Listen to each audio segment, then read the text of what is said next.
Hi, and welcome to The Minutes. I'm not Jeff Walters.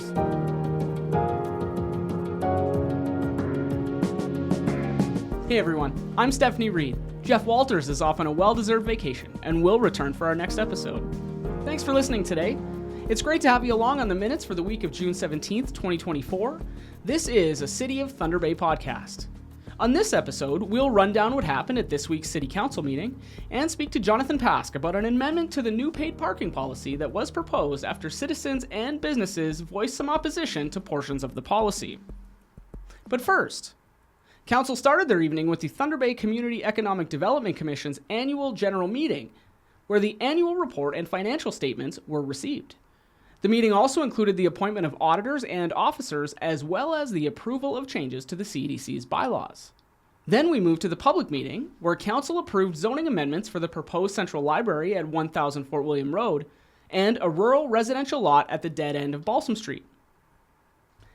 Council then heard 6 deputations, including from the Thunder Bay Port Authority, outlining its economic impact on the city, how it supports the city's economy, and its plans for the future.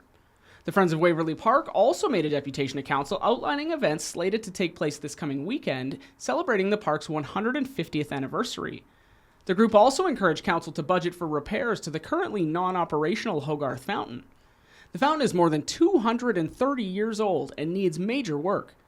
The budget request was referred to administration for review to report back in December. 4 other deputations were heard, all dealing with parking. The Waterfront District BIA and the Thunder Bay Chamber of Commerce both expressed concern over minimum parking fees at parking meters in the downtown cores, while area residents and community groups had concerns over the expansion of hours for on-street parking.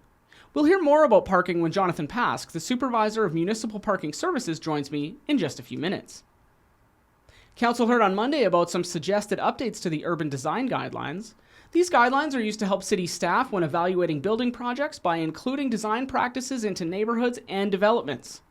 After some brief discussion on the timeline of implementation, the recommended updates to the guidelines were approved by Council. Council also approved an extension to the draft plan of approval to the Lacewood South subdivision. The existing outdoor and upcoming indoor facilities at the Thunder Bay Community Tennis Center were approved as municipal capital facilities last night. Administration highlighted the benefits of owning the facilities to the city, including the 16,000 hours of additional community programming time, the opportunity to grow participation in tennis and pickleball, and the asset is expected to cost $4 million to build and will only require $1.5 million in investment from the city, with the Thunder Bay Community Tennis Center having secured the additional $2.5 million.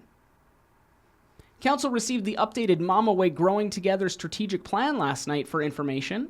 The strategic plan sets Council's direction until 2027 and was originally approved in 2023.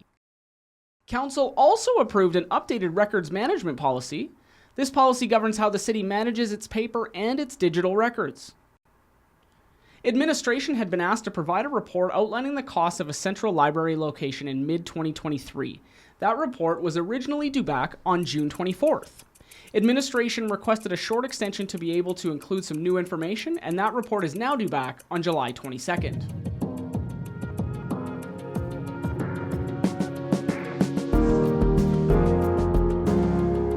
On June 1st, the city's new paid parking policy came into effect, implementing paid parking at the waterfront, increasing the enforceable time for street parking, and instituting a 1-hour minimum charge through parking meters in the Passport Parking app. After 4 deputations and significant public opposition to portions of the policy in the week since it was approved, last night, Council passed an amendment to the user fee bylaw, removing the 1-hour minimum and adding 15 and 30-minute increments to the fee structure. Municipal Parking Services Supervisor Jonathan Paske is here to give us some more information. Jonathan, thanks for joining me in the Minute Studio. No problem. So the paid parking policy was implemented as a part of the new financial plan. Why was that plan originally brought forward? The parking financial plan was brought forward as a way to help make the parking system in its whole more self-sustainable. So a user pay system, so we don't have to rely on the tax base to continue to maintain infrastructure, parking infrastructure. And one part of that was increasing rates, and that's where this discussion has brought us.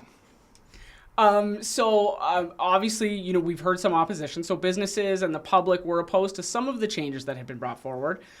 First, let's talk about on-street parking. What changed there? So the change there, as of June 1st, was an increase in the hourly rate to $2 an hour. But along with that came a $2 minimum or a 1 hour minimum. So each parking session had to be a minimum of 1 hour. And what about the changes to the parking at the waterfront?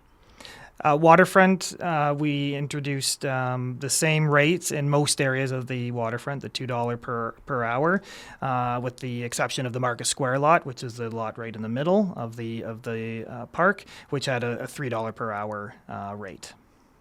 And so the original rates took effect on June 1st. When will these new amendments that were made last night come into effect? Right. So the shorter increments, the 15 and 30-minute increments, will take effect once ratified by council. So that would be at next Monday's meeting, and then we can begin the process of implementing those new shorter rates at our app and at the parking meters. So speaking of the app, we've seen a little bit of chatter online lately about some folks maybe not being comfortable using the app to pay for parking. So what other options are available? So both on street and even down at the marina, we do have parking meters. So some of the on street, we still have the single space older style meters that you'd walk up to and put coins in or use your meter card. And we also have the kiosks or the pay machines where you go up to the pay machine, you can enter your license plate and you can pay still using with coins, but the option of using your credit card and debit card at some of the locations.